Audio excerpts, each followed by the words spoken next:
Mason Whitlock only brought a hand-built engine on an old utility cart, its casing still streaked with oil and its welds left unpolished.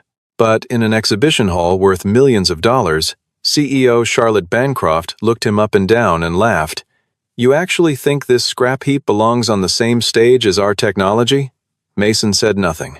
His young daughter stood beside him and lowered her head, clutching a worn sketchbook to her chest. No one in that room could have imagined that within minutes, the very engine they had mocked would ignite a $50 million bidding war that left every investor in the building fighting for the right to own a piece of it. If you believe the most overlooked person in the room sometimes holds the most valuable thing in it, stay until the end. The rain came down in a fine mist over the outskirts of Detroit, too thin to be called a storm but cold enough to cling to everything it touched. It tapped against the corrugated tin roof of a narrow garage in a rhythm that might have lulled most people to sleep. Inside, Mason Whitlock had not slept. 3 bare bulbs on a cord lit the space with yellow warmth.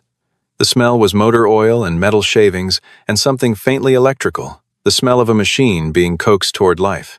A scarred workbench ran along one wall, covered with hand files, spent spark plugs saved for reference, and a notebook filled margin to margin with calculations written in pencil, because Mason always expected to be wrong and wanted to correct himself when he was.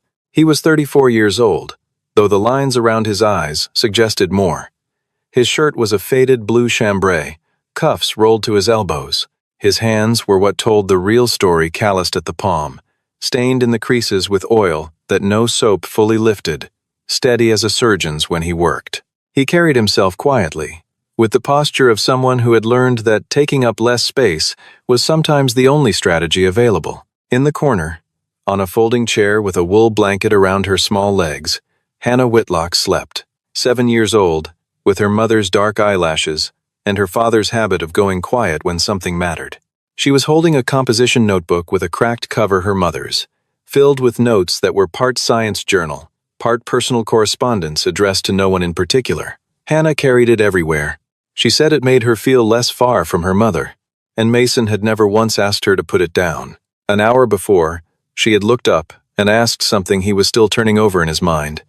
"If your engine works, will we have to sell the house?" He had not promised her they would not. He had kissed the top of her head, adjusted her foam earplugs, and told her he needed one more run tonight. What Mason was building was not magic. It was the product of roughly 6,000 hours of trial, revision, and failure spread across 4 years of serious work. The engine was a compact design positioned in the narrow space between conventional combustion and full electrification, a space that most engineers had not bothered to develop because commercial pressure always ran toward extremes. It used a short-loop thermal recovery system, a mechanically fast pressure valve, and a combustion chamber geometry he had arrived at through a combination of textbook analysis and hard-won destruction testing. He had burned through 11 chamber prototypes before the geometry stopped failing. He had built it to be used in light trucks, emergency generators, agricultural equipment, places where power demand changed constantly, and where the people maintaining the equipment were more likely to have a socket wrench than a laptop. He had tried before to be taken seriously. He had sent technical summaries to 3 companies. One had not replied. One had replied with a form letter. One had offered $20,000 to acquire the design outright, approximately 1/30th of what it had cost him, in time and materials. He had declined. That evening, he found an email he had been waiting on. The Bancroft Motion Investor Showcase had confirmed his slot in the Independent Inventor Exhibition space, a secondary track, a courtesy access point. But it was a room with real investors in it, people who had the authority to fund something or kill it. Hannah had clapped when he told her. He looked at the engine for a long time after she fell asleep. He understood what he was walking into. He knew that in a venue where a company was presenting a polished machine with a marketing team and a media strategy, a man arriving with a hand-welded frame and a binder of pencil calculations would not be treated as a peer. He had spent enough of his life in rooms where people decided what something was worth before they looked at it closely. He turned off 2 of the 3 lights, put his hand flat against the engine housing, and felt the even warmth of a machine that had done what it was supposed to do. Then he decided they were going. The Bancroft Motion Investor Showcase, occupied the top 2 floors of a glass-paneled building near the Detroit River, designed with the specific intention of making money feel comfortable. Concept vehicles sat on raised platforms under clean white light.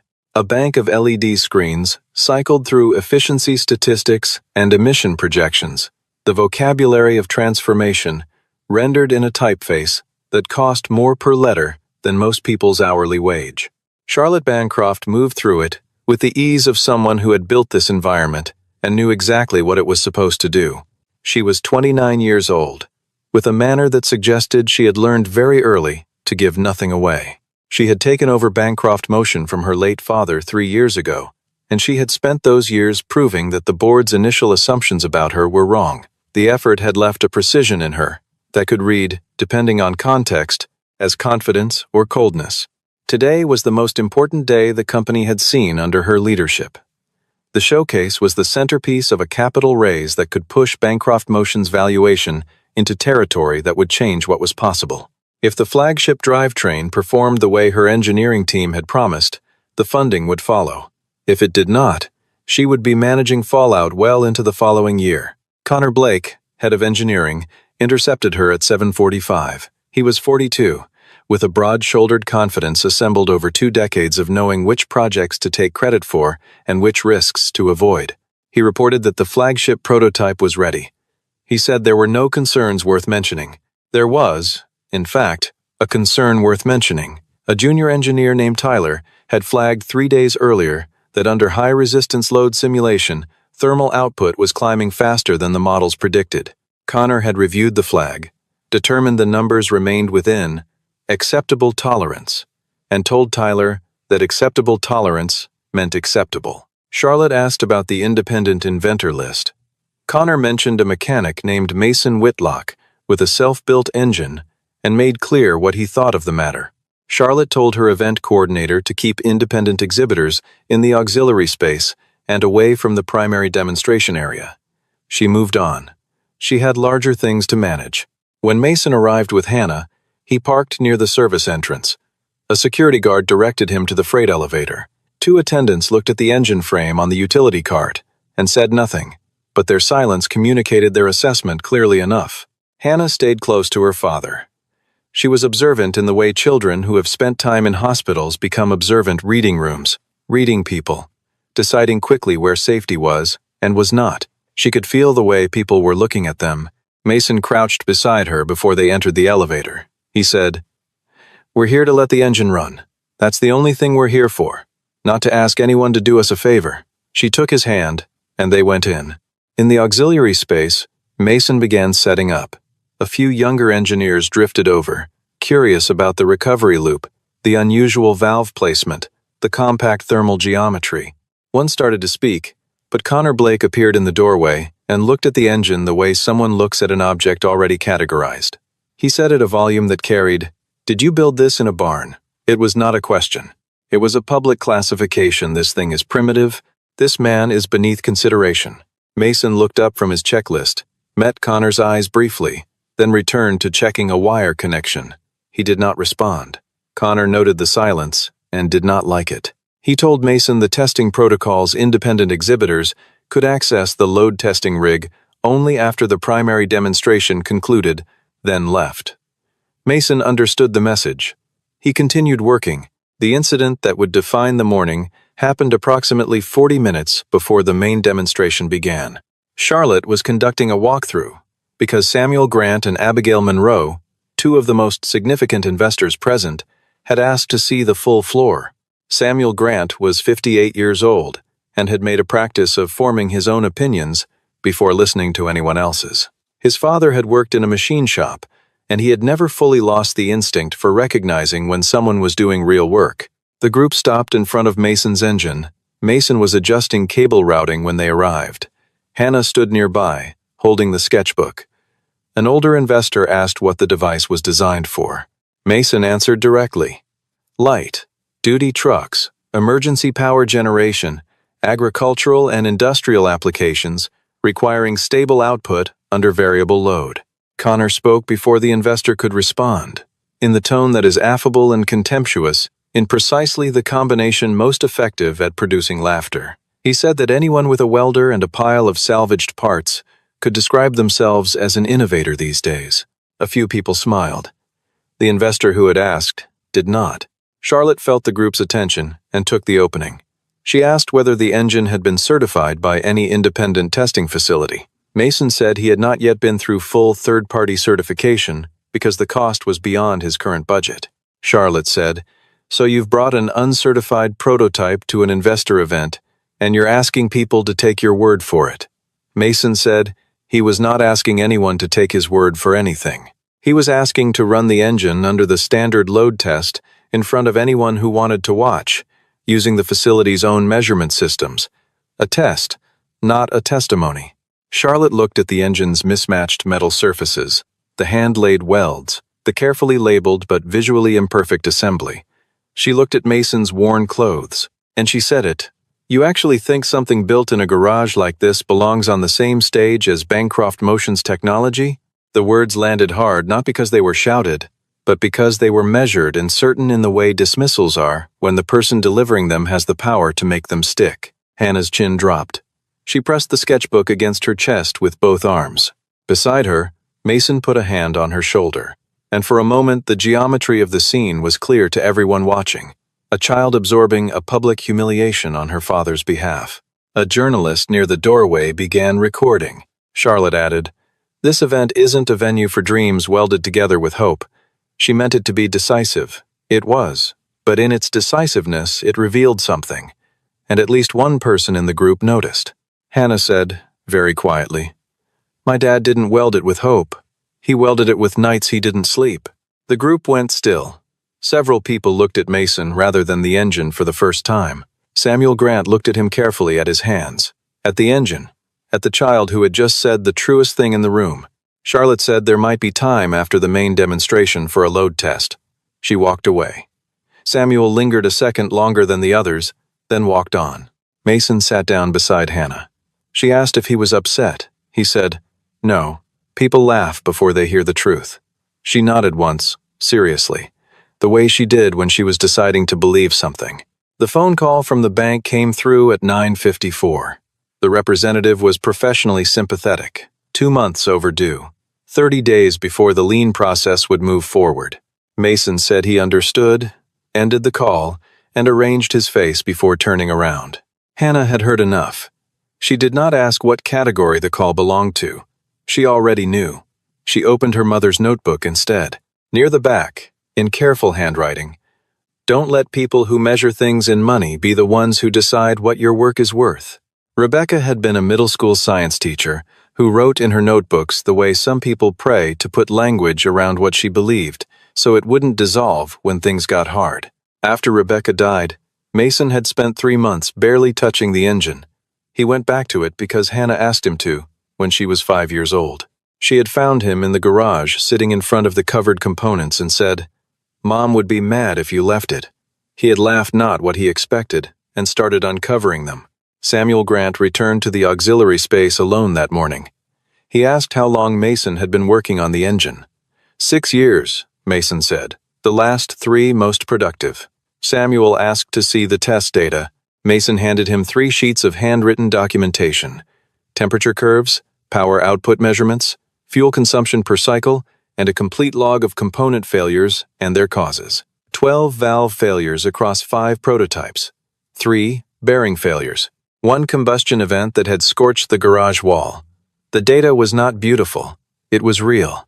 People who were inventing convenient results showed only successes. This man had written down every way he had failed and what the failure had taught him. Samuel handed the sheets back. He said he would like to see the engine run when the opportunity arose, and he walked away. The primary demonstration began at 11 on the main floor. Charlotte spoke well. She described the flagship hybrid drivetrain as a bridge between conventional combustion and full electrification, reliable under variable conditions, manufacturable at scale. The room gave the performance the attention it was designed to receive. Connor stood off to one side, with the expression of a man watching a plan unfold. Tyler, the junior engineer, watched the thermal readout from the side of the room. The temperature line was climbing faster than the baseline. He looked at Connor. Connor shook his head. When the load sequence advanced to sustained high-resistance operation, the kind a vehicle encounters on a grade with a full payload, the temperature continued to rise. The system controller automatically stepped down its output power. The monitoring display flagged the change in amber. Two investors in the front row were looking at the screen at exactly that moment. One said, "What's the amber indicator?" Charlotte explained it as an automated thermal management response within safety parameters. 40 seconds later, a pressure relief valve opened ahead of schedule. A brief white discharge from a secondary port, minimal, but visible.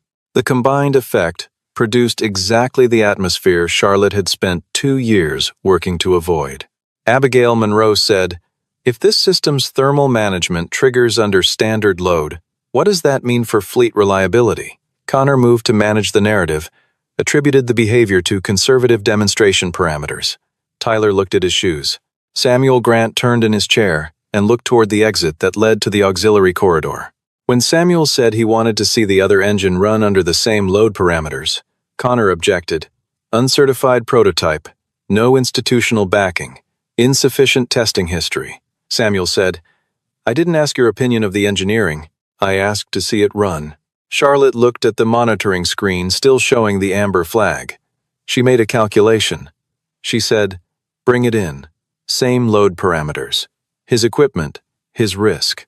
From the auxiliary corridor, Mason heard his name. He looked at Hannah. She was standing very straight, holding the notebook with both hands.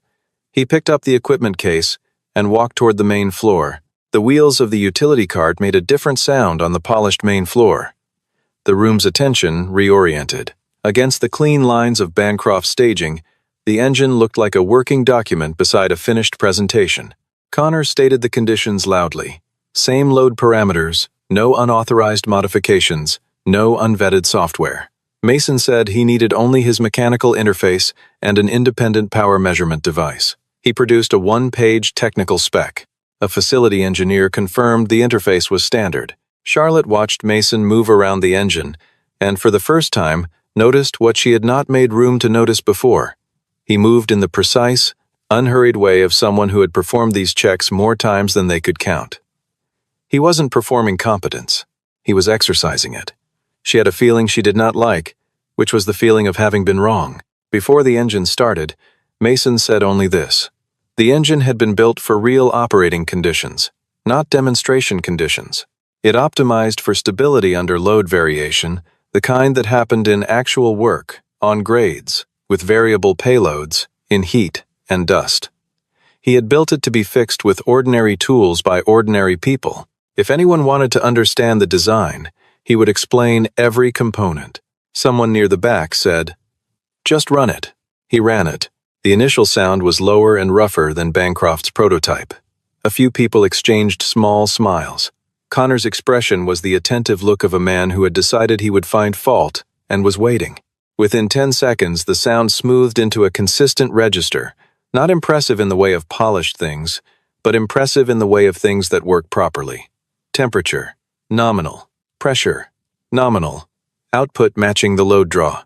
The sequence advanced to heavy load, the same phase where Bancroft's prototype had produced the amber flag, the power reduction, the early valve release. The room held the memory of that. Mason did not look at the screen.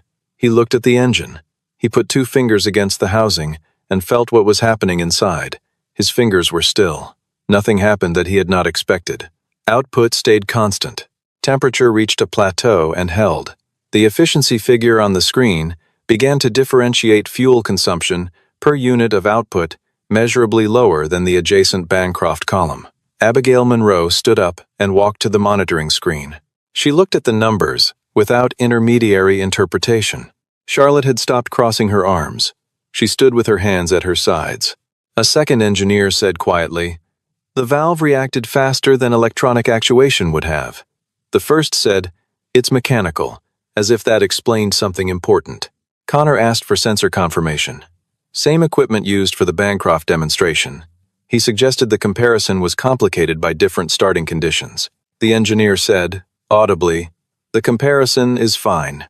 Connor said nothing. When Abigail Monroe asked if the engine could run the sustained load phase, Connor said that was outside agreed parameters. Abigail said, I know. Can it run it? Mason looked at the engine. He said, yes. The sustained phase ran 16 minutes. The room stayed. During that time, Mason answered questions without a presentation or slides. He explained why conventional hybrid systems lost efficiency under variable load. Most systems anticipated load changes through their control software, performing well when conditions were predictable and losing efficiency when conditions were not. His recovery loop captured energy wasted during load transitions. His mechanical valve responded to physical conditions directly, not to a sensor reading that had to be processed first. The lag in conventional systems was small, but cumulative across a full-duty cycle. It added up. An investor asked why large manufacturers hadn't pursued this approach. Mason said engineering organizations of significant size were structured around existing supplier relationships, existing tooling, and product timelines set by business cycles rather than technical readiness. He had the advantage of no existing architecture and no supplier relationships. Charlotte heard that answer and recognized the description. Some portion of it had shaped the decisions that produced the amber flag that morning. Connor pressed from a different angle. Long-term durability data. Mason produced a small plastic bin from the equipment case containing labeled components, a cracked valve seat, seized bearing races, a combustion chamber liner with heat fractures, each dated and annotated. He said, I don't hide failures. I keep them to remember why the current version is still running. The room was quiet with a quality different from before. Before, it had been judgment in suspension. Now it had the texture of reassessment. Samuel Grant asked how Mason had financed the development. Vehicle repair work, 6 days a week. Weekend contracting. He had sold his late wife's truck to fund the 4th prototype. He had declined 2 acquisition offers that would have transferred control to companies he did not trust to develop the design honestly. Hannah, standing near a column, heard the mention of her mother's truck and looked down at the notebook. Charlotte noticed, and this time did not look away. Julian Reeves, the patent attorney accompanying Abigail Monroe, asked about intellectual property protections. Connor interjected that technology demonstrated at Bancroft Motion events was subject to certain review provisions. Julian said he had read the agreement. The review provision applied to technology submitted for Bancroft's internal development review program. Mason had submitted as an independent exhibitor. Different category, different terms. Mason had filed a provisional patent 11 weeks earlier. Priority date established. The room understood what this meant. Mason was not a man asking for a chance. He was a man holding a protected asset. Samuel Grant said, a factory can be purchased. The understanding of why something works is not transferable through an acquisition. Abigail Monroe said, I'd like to make a first offer.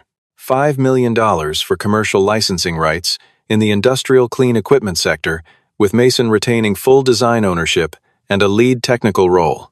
Mason stood beside the engine, listening to numbers offered in his direction, with the expression of a man who was not surprised but needed a moment to establish that what was happening was real. Within 90 seconds, a consortium raised the offer to $8 million for last-mile urban delivery fleet application rights. Then an energy infrastructure fund proposed $18 million for emergency generation and agricultural power systems, the 2 applications Mason had named first, in the auxiliary room, when almost no one was listening. Samuel Grant made his move. $25 million.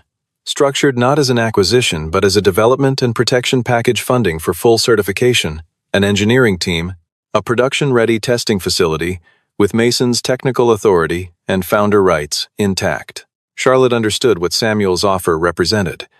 If Bancroft Motion did not act, the most compelling engineering story of the year would walk out the door with someone else's backing. She walked to Mason.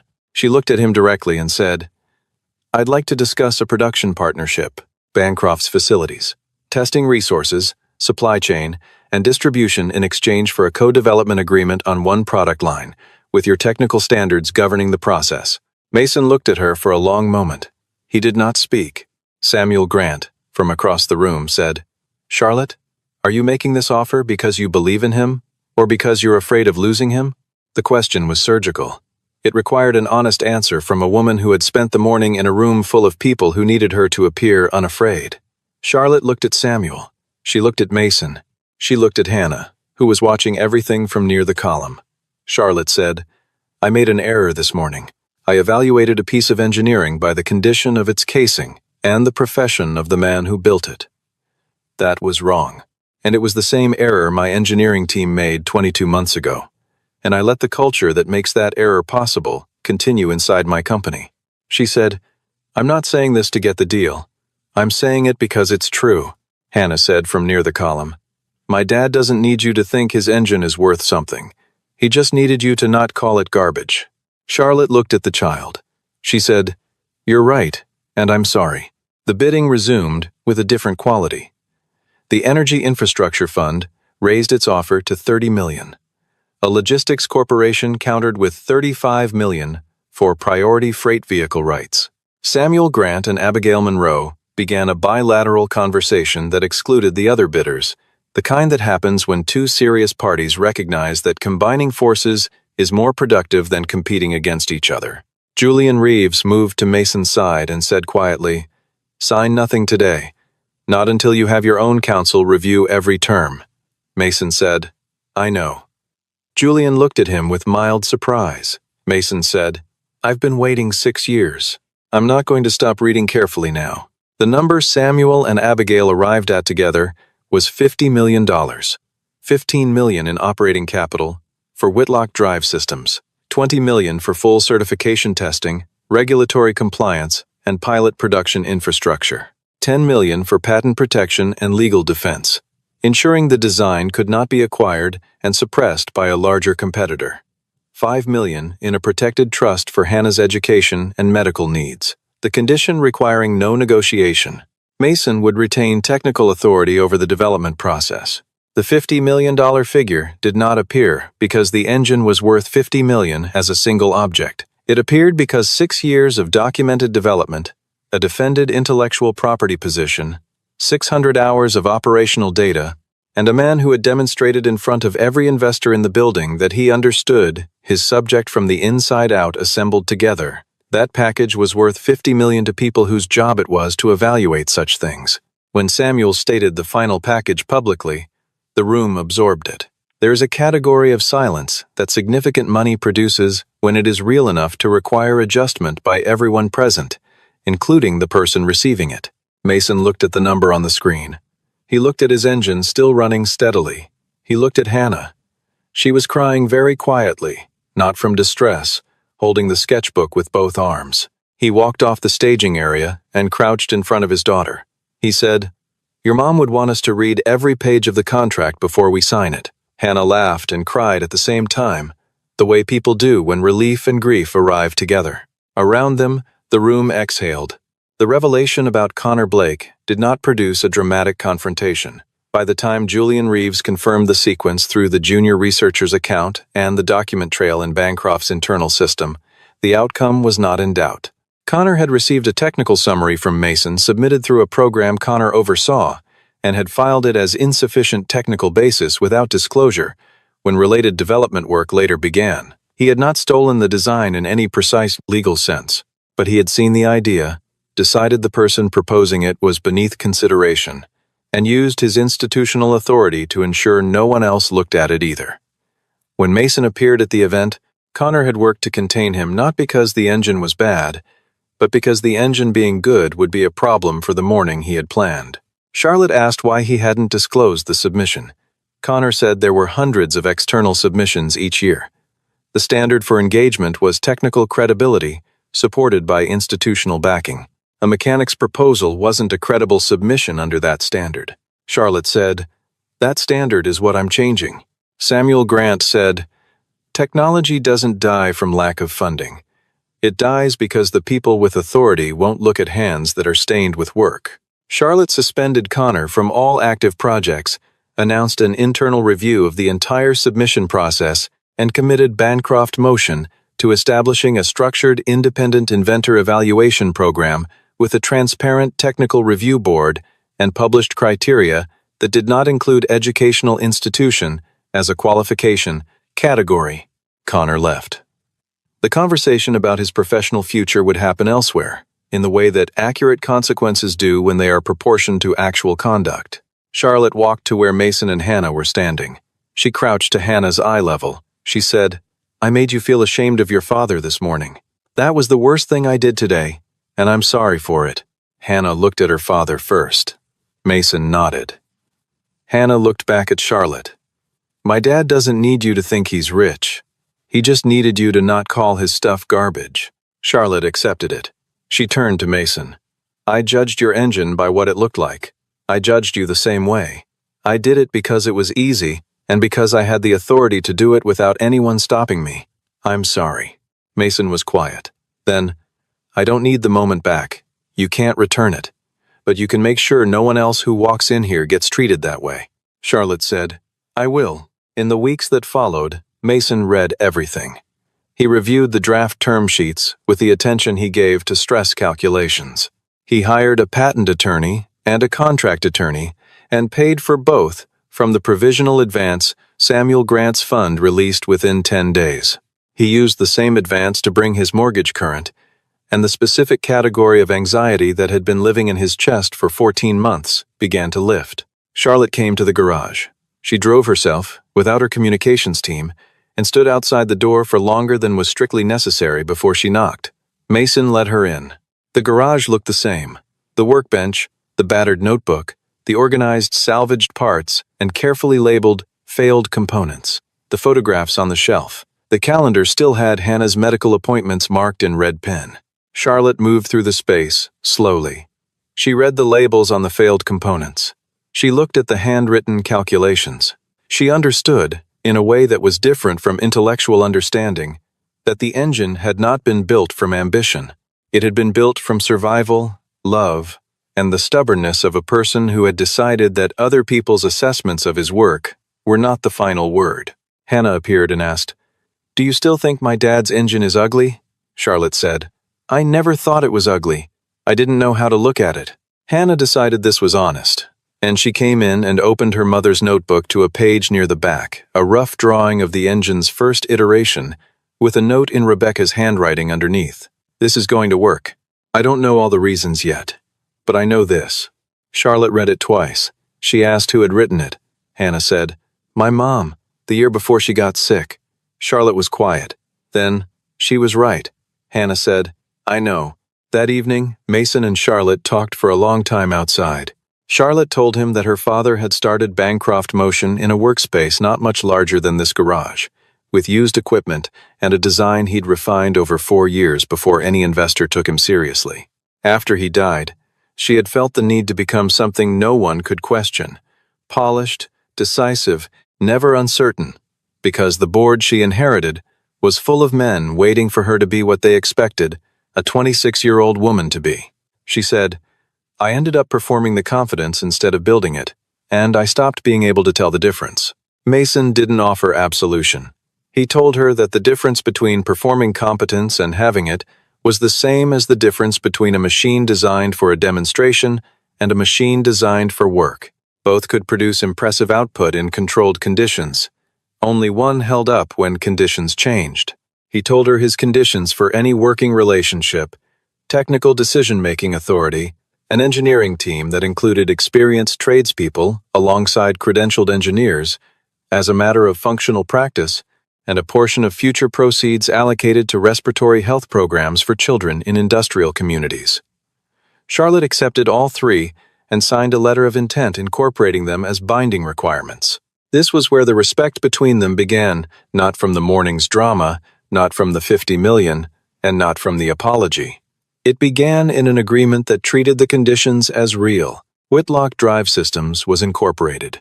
Mason became founder and chief technical officer. Bancroft Motion entered as a production partner, under terms requiring Mason's standards before any licensing arrangement activated. On the day the structure was finalized, Mason drove to the address he had been carrying in his wallet for 9 months, the family who had bought Rebecca's truck when he'd sold it. He knocked on the door, explained the situation, and arrived at a price. He drove the truck home that evening. When Hannah came outside and saw it, she was very still. Then she went and placed her mother's notebook carefully on the passenger seat. She said, "We should keep it here when we go places." Mason said, "We should." 8 months later, the first testing facility operated by Whitlock Drive Systems was running full shifts. It was not a large facility, A converted industrial space with good ventilation, adequate power infrastructure, and enough room for 2 parallel testing rigs and a machine shop. Half the engineering staff had advanced degrees. The other half had decades of hands-on experience. They worked at the same tables because Mason had decided that the most important conversations happened between the person who understood the theory and the person who had felt what happened when the theory met the material. Mason wore work clothes. He owned one suit for quarterly investor briefings and wore it with the slight self-consciousness of someone dressed as someone else. On every other day, he wore the same shirts he had worn in the garage, because the work was the same work, and he wanted to remember that. Charlotte Bancroft arrived on the morning of the first full production load test in a role she had defined carefully: strategic partner, not authority. She arrived early, without a media team. Introduced to the full staff, she said, "I was wrong about the engine the first time I saw it. I was wrong about the engineer. I'm here today to make sure that error is the last one this company makes in that direction." A group of students from 3 regional vocational training programs stood at the viewing window, watching a machine run. Mason had requested their presence. He wanted them to see that a person who learned to work with their hands in a place without prestige could, given enough time and refusal to accept other people's assessments of his value, make something that the people at the top of an industry would need. Hannah stood at the front of the group, wearing a lanyard that said Chief Believer, a designation the engineering team had invented and presented to her in a brief ceremony the week before. She was healthier. The most recent pulmonologist visit had gone well. Abigail Monroe announced that the first application deployment would begin trials in 6 months. Emergency power generation units at 6 rural hospitals in 3 states, and a fleet of delivery vehicles in 2 urban logistics networks. Not display, use. Connor Blake had left Bancroft Motion. The Independent Inventor Evaluation Program had launched with a 3-person technical review board, published criteria, and a publicly accessible submission portal. In its first quarter, it had received 412 submissions. After the test concluded, Mason and Charlotte stood outside the building in the late afternoon. The light was the kind that comes in autumn in Michigan, direct and warm, and carrying the first undertone of what would follow. Charlotte said, "I used to think the future had to look polished before anyone would trust it." Mason looked at the truck in the parking lot, at the notebook visible through the passenger window, at the facility behind them. He said, "Sometimes the future starts in a dark garage, as long as someone doesn't turn off the light." Charlotte was quiet. "Then, I turned off a few lights." Mason said, "You turned some back on." Hannah appeared through the facility door, crossed the parking lot, and took her father's hand. She looked at Charlotte and said, "Do you want to hear what it sounds like when it's running? You can hear it better through the side window." Charlotte smiled genuinely, without management. She said she would like that. They went back inside. The engine was still running.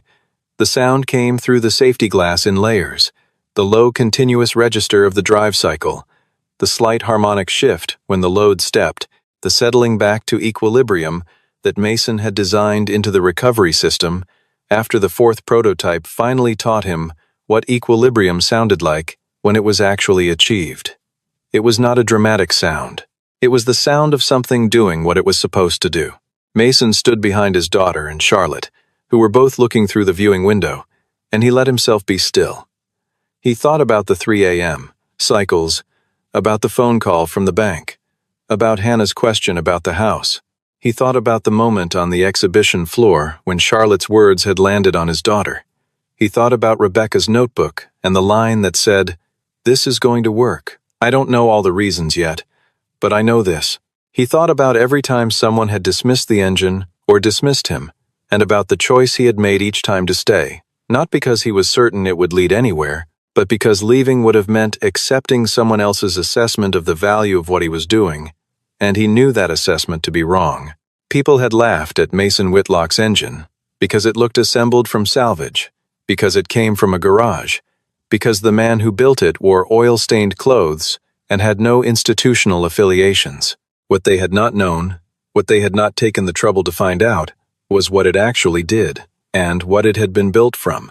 Failures kept and labeled and learned from, nights without sleep, a dead woman's belief preserved in a composition notebook, a child who refused to let her father give up, and a refusal to let someone else's contempt become the final word on what he was worth. There are things in the world that begin in the places no one is watching. They begin at the wrong time, in the wrong conditions, by someone with the wrong credentials. They begin as something that can be laughed at, and then, if the person holding them has enough to hold on, if they stay when the easier thing is to go, they become what they always were, which is to say, they become what was real in them from the beginning, waiting only for someone to look closely enough to see it. The engine ran. The numbers held. The light stayed on.